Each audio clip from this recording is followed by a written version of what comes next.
स्वागत है आपका यस न्यूज़ कर्नाटका एक्सप्रेस में। मैं आपके साथ शकील अहमद।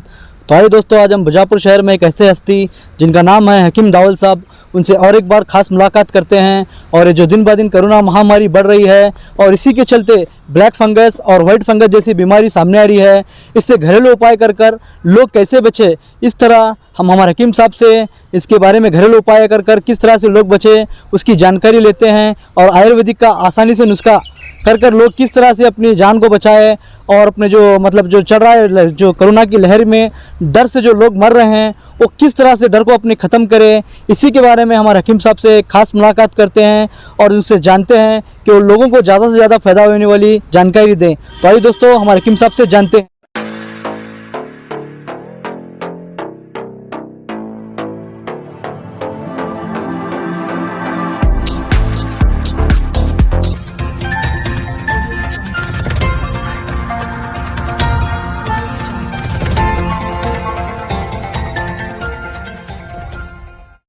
शुरू अल्लाह के नाम से जो निहायत रहम व करम वाला है। सभी को अस्सलाम वालेकुम। आज फिर मैं आप सभी के सामने हाजिर हूँ कोरोना के मद्देनज़र जानकारी देने के लिए, क्योंकि कोरोना का जो कहर बढ़ते ही जा रहा है और हर जगह पैनिक का माहौल है। लोग दहशत में हैं और लोगों को समझ में नहीं आ रहा है कि ये कोरोना महामारी कब तक चलेगी, इसका आखिर हल क्या है, सॉल्यूशन क्या है। और हम आए दिन देखते आ रहे हैं कि लोगों की कैजुअलिटी बढ़ते जा रही है, यानी बहुत सारे लोगों की मौत हो रही है, उसमें जवान भी हैं, बूढ़े भी हैं। तो ये सब माहौल देखते हुए लोग बहुत ही परेशान हैं और डर का माहौल फैला हुआ है। तो उसी के मद्देनज़र फिर मैं आप लोगों के सामने हाजिर हूँ एक ख़ास जानकारी देने के लिए कि आज हम देख रहे हैं कि कोरोना के साथ साथ ब्लैक फंगस जो है, ये नाम की बीमारी जो है लोगों के अंदर बहुत बढ़ रही है, तेज़ी से बढ़ रही है। और इसके नज़रिए से अगर देखा जाए तो इधर कोरोना है और दूसरी तरफ ब्लैक फंगस है। ये दोनों का कहर बढ़ते जा रहा है और लोगों के अंदर एक दहशत फैली हुई है। एक तो लोग काम धंधा सब बंद है, अपने अपने घरों में बंद हैं, उसके बावजूद ये बढ़ती महामारी और 1 से 2 महामारी की जो मार जो है पता नहीं आने वाले दिनों में लोग झेल पाएंगे क्या नहीं, ऐसा एक लोगों के अंदर एक दहशत का माहौल है। इसलिए मैं उस माध्यम से लोगों को आगाह करने के लिए फिर एक बार हाजिर हुआ हूँ। तो मैं ये जानकारी देना चाहता हूँ कि किसी भी अफवाहों पर ध्यान ना दें और जो सरकार की गाइडलाइंस जारी है उस पर अमल करते हुए अपने अपने घरों में रहे और सुरक्षित रहें। और उसके साथ मैं जो उपाय बता रहा हूँ उस उपाय पर अमल करें। देखिए, सरकार की गाइडलाइंस तो जारी है कि 2 गज की दूरी और मास्क लगाना ज़रूरी है। तो मास्क लगाना ज़रूरी है, सरकार की गाइडलाइंस है, उसको तो हमें फॉलो करना ही है। लेकिन उसके साथ साथ हमें खुद ये भी सोचना है कि जो चीज़ हम इस्तेमाल कर रहे हैं या जो चीज़ को हम अमल कर रहे हैं वो कितनी करना है और किस तरीके से करना है। अब मिसाल के तौर पे ये मास्क के बारे में ही आज बात चल रही है। तो इस मास्क को हम जब पूरा चेहरे पे लगाते हैं नाक और मुंह को ढकने के लिए, तो इससे होता क्या है कि हमारी सांस बार बार इसमें लगने से ये थोड़ा सा नीम हो जाता है, यानी गीला होता है। दूसरी बात, पसीने से भी ये गीला होता है। जब दोनों चीज़ों से ये जब गीला होता है तो इसके अंदर जो खला में जो है बैक्टीरिया जो हैं, वो बैक्टीरिया जब इसमें लगते हैं तो बैक्टीरिया बढ़ने चालू होते हैं, क्योंकि हमारा जो छोड़ा हुआ सांस जो है जिसको हम कार्बन डाइऑक्साइड कहते हैं प्लस पसीना है और हमारी जो सांस गर्म भाप की तरह निकलती रहती है, उससे जो है इसमें जो है बैक्टीरिया बढ़ने के सिम्टम्स जो है आसार जो हैं वो ज़्यादा रहते हैं। इसलिए मास्क वक्तिया तौर पे लगाओ और जब घर पे जाएंगे तो घर पे जाने के बाद इसको उबलते हुए गर्म पानी में डुबाना है और इसको साफ़ सुथरा रखना है। डेली साफ़ किया हुआ यानी गर्म पानी में डुबाकर फिर धोया हुआ, यानी कि बैक्टीरिया का ख़तरा हमें ना रहे, इस तरीके से इसे यूज़ करना है। अगर किसी की यानी हैसियत नहीं है रोज़ एक नया यूज़ करने की, तो ज़रूरी नहीं है कि हर दिन हम नया ही यूज़ करें। जो भी है कॉटन का घर में सिया हुआ ही है, उसी को जो है हमें हर दिन साफ़ सुथरा यानी घर में जाने के बाद इसको गर्म पानी में डुबो के या फिर थोड़ा सा डेटॉल डालकर धोकर फिर इसको दूसरे दिन यूज़ करना है। यानी ऐसे हर दिन इसको साफ़ सुथरा यूज़ करना है। और जब भी हमें लगता है कि हम संक्रमित जगह जा रहे हैं या फिर बाहर बाज़ार में जा रहे हैं, तो हमें पता नहीं होता है कि यहाँ कितने लोग संक्रमित हैं या नहीं हैं, इसलिए सरकार की भी गाइडलाइंस का पालन करना है और संक्रमित जगह का हमें ख़तरा ना हो इसलिए भी हमें इस्तेमाल करना है। तो वक्तिया तौर पे इस्तेमाल करें, घरों में ना इस्तेमाल करें, क्योंकि मैं देख रहा हूँ आजकल लोगों में एक अफवाह फैली है कि पूरे हवा के अंदर ये कोरोना वायरस फैल गया है, इसलिए घरों में भी लोग जो है मास्क लगा कर बैठे हैं, यहाँ तक कि सोने के वक्त होने तक, यानी कि तकरीबन 12-12 घंटे वो ऐसे नाक पर ही पूरा लगाए हुए हैं। तो इससे एक नुकसान और होता है, जब हम बार बार लगाते हैं तो हमारे चेहरे की स्किन जो है ये सबसे ज़्यादा सेंसिटिव है, यानी इस पर तुरंत कोई भी चीज़ का इफ़ेक्ट होता है, असर होता है। तो ये जो मास्क के अंदर जो बैक्टीरिया अगर जमा हुआ है तो वो चेहरे के ऊपर तुरंत असर करेगा और उसी के वजह से फिर ब्लैक फंगस बढ़ने के लिए और उसको यानी सपोर्ट होगा मास्क का। तो इसलिए मेरा संदेश है लोगों को कि वक्तिया तौर पर साफ़ सुथरा मास्क इस्तेमाल करें और बढ़ते हुए ब्लैक फंगस से बचें।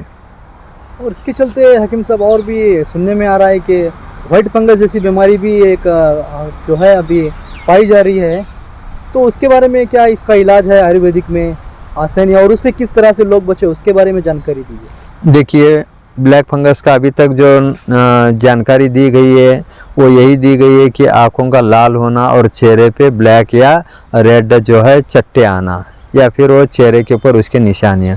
और वाइट फंगस के बारे में ये गाइडलाइंस आई है कि वो फेफड़ों पर और हमारे मस्तिष्क पर उसका ज़्यादा प्रभाव होता है और लोगों में जैसे कि घबराहट होना, सांस में दिक्कत होना, यही उसका अभी फ़िलहाल नया नया सिम्टम्स बताया जा रहा है।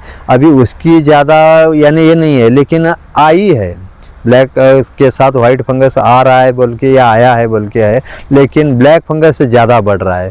तो पहले हम ब्लैक फंगस के ऊपर अगर सोचेंगे तो ब्लैक फंगस के साथ वाइट फंगस पे भी हम जीत हासिल कर सकते हैं और बच सकते हैं। उसका इलाज क्या है हकीम साहब आयुर्वेदिक में? दोनों भी बता रहा हूँ, वाइट फंगस हो या ब्लैक फंगस हो, उससे बचने के लिए पहली बात हमें साफ़ सुथरा मास्क पहनना है और ज़्यादा यानी सांस हमारी रिपीट मास्क के ज़रिए से अंदर ले, ऐसा हमें ज़्यादा नहीं करना है। यानी वक्तिया तौर पे उतना ही नाक पे यानी पूरा ऐसा जो लगाना है ये कम मात्रा में लगाना है।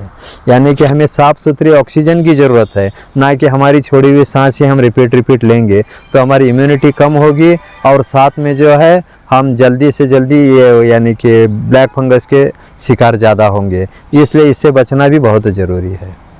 तो आप कह रहे हैं कि सरकार के आज्ञा का पालन भी करें और अपने आप को मतलब सेफ्टी भी रखें। हाँ, गाइडलाइंस का पालन करते हुए सुरक्षित रहना है। तो इसलिए जो है जितना वक्तिया ज़रूरी है उतना ही हम उसका इस्तेमाल करें, ना कि घरों में वगैरह हर जगह 24 घंटा 12 घंटा 8 घंटा लगा कर बैठने से बचें। जहाँ जरूरी है उतना ही मास्क लगाएं और सुरक्षित रहें। और ये हकीम साहब, ये जो ब्लैक फंगस और वाइट फंगस जो बीमारी पाई जा रही है, ये सिर्फ जो है कोरोना पॉजिटिव के मरीजों को ही पाया जा रहा है, इसके अलावा कोई नॉर्मल पेशेंट को अभी तक देखने को नहीं मिला है हकीम साहब? देखिए, पहली बात, जिसे बुखार है या जिसे सर्दी है उसको टेस्ट करा के बताया जा रहा है कि तुम्हें ये कोरोना हो गया है, और फिर वो डर के क्या है वो कंटिन्यू मास्क बहाना वो शुरू कर देता है, हमेशा वो मास्क इस्तेमाल करने लगता है। तो पहली बात उसकी जो सोच है वो भी निगेटिव बन जाती है, उसके हार्मोन्स भी निगेटिव बन जाते हैं और वो मेंटली जो है एकदम वीक होने शुरू हो जाता है आदमी। तो ऐसे व्यक्ति को तुरंत ब्लैक फंगस होना कोई बड़ी बात नहीं है, इसलिए जान है तो जहान है और हमें कोरोना को भगाना है। तो हमें क्या है, हमारी इम्यूनिटी को भी स्ट्रांग बनाना है और हमारी मेंटेलिटी स्ट्रांग बनाना है, ये दो चीज़ों को ख्याल रखना है। इसके लिए क्या है, पैनिक होने के बजाय हौसला रखना है और पॉजिटिव थिंकिंग रखना है। वो क्या पॉजिटिव थिंकिंग है हकीम साहब, ज़रा बताएं। कि कोई भी बीमारी आई है उस पर हमें जो है जीत हासिल होनी है। ये कोई ख़तरनाक जानलेवा बीमारी नहीं है, इसका इलाज मुमकिन है और हमें इस इलाज से हम आराम होंगे। ये पहला पॉजिटिव थिंकिंग हमें रखना है। उसके बाद जैसा मैंने बताया है कि फ्रूट सुबह खाना है, कच्ची सब्जियां दोपहर में खाना है और वक्तिया तौर पर जो जैसे मैंने बताया वो भी दवा लेना है और मुनासिब हो तो जैसे डॉक्टर के पास ज़्यादा से ज़्यादा सर्दी बुखार का इलाज करें और घबराने से बचें। लेकिन लोग मतलब जो सर्दी खांसी होने के बाद में समझ रहे हैं कि वो हमें कोरोना ही हुआ है, लोगों के जहन में एक दहशत है वो। यही कह रहा हूँ, हाँ यही मैं कह रहा हूँ और बार बार बता रहा हूँ, ज़्यादा जो मौतें हो रही हैं वो दहशत से हो रही है। दहशत जब तक ख़त्म नहीं होगी, यानी कि डर नहीं ख़त्म होगा, तब तक ये बीमारी ख़त्म नहीं होगी। इसलिए डर को भगाना है और कोरोना पर जीत हासिल करना है। तो हकीम साहब, ये ब्लैक फंगस का जो आप आयुर्वेदिक का उपाय बताइए ज़रा लोगों को और एक बार। देखिए, पहली बात सबसे बड़ा आयुर्वेदिक नुस्खा यही है कि तुम्हारा नुस्खा तुम खुद हैं, तुम्हारी बॉडी तुम्हारा इलाज करने वाली है और तुम्हारी सोच तुम्हारा इलाज करने वाली है। जब तक तुम ये नहीं सोचेंगे कि भाई ये कितना ख़तरनाक है, यानी जितना फ़ायदेमंद है उतना ये ख़तरनाक भी है, इसको वक्तिया तौर पे लगाओ, साफ़ सुथरा लगाओ और इसको जब भी धोएंगे इसको पहली बात गर्म पानी में इसको डुबोना है ताकि बैक्टीरिया ख़त्म हो जाए। उसके बाद डेटॉल में थोड़ा सा डेटॉल डाला हुआ पानी में इसको साफ़ करके सुखा कर ही पहनना है और आज पहना हुआ दूसरे दिन नहीं पहनना है। ये सबसे बड़ा इलाज है इसका। और दूसरी बात जो आयुर्वेदिक मैंने बताया, यानी जड़ी बूटियों का इस्तेमाल ज़्यादा से ज़्यादा करें, अपनी इम्यूनिटी को बढ़ाए और जो है इम्यूनिटी जब तक नहीं बढ़ेगी तब तक तुम्हारे हार्मोन्स जो है नहीं बढ़ेंगे और ये हार्मोन्स नहीं बढ़ेंगे तो आपका आराम होना मुश्किल है।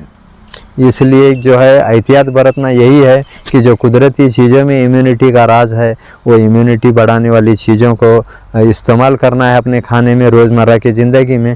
और वक्तिया तौर पर जो दवाइयों मैंने बताया वो दवाइयों को भी लेते रहना है और गाइडलाइंस का पालन करना है। तो शुक्रिया हकीम साहब, जानकारी देने के लिए बहुत बहुत आपका आज के लिए। जी शुक्रिया आपका भी। ಯಾವುದೇ ಹೊಸ ಸುದ್ದಿಯನ್ನ ನೋಡಲು ನಮ್ಮ ಎಸ್ ನ್ಯೂಸ್ ಕರ್ನಾಟಕ ಎಕ್ಸ್‌ಪ್ರೆಸ್ ನ ನೋಡ್ತಾ ಇರಿ, ಹಾಗೆ ನಮ್ಮ ಚಾನೆಲ್ ನ ಸಬ್ಸ್ಕ್ರೈಬ್ ಮಾಡಿ, ಬಾಜು ಇರುವ ಬೆಲ್ ಐಕಾನ್ ಅನ್ನ ಕ್ಲಿಕ್ ಮಾಡಿ, ಹಾಗೆ ನಮ್ಮ ಚಾನೆಲ್ ನ ಲೈಕ್ ಮಾಡಿ, ಶೇರ್ ಮಾಡಿ. ನಮ್ಮ ನಡೆ ಸತ್ಯದ ಕಡೆ.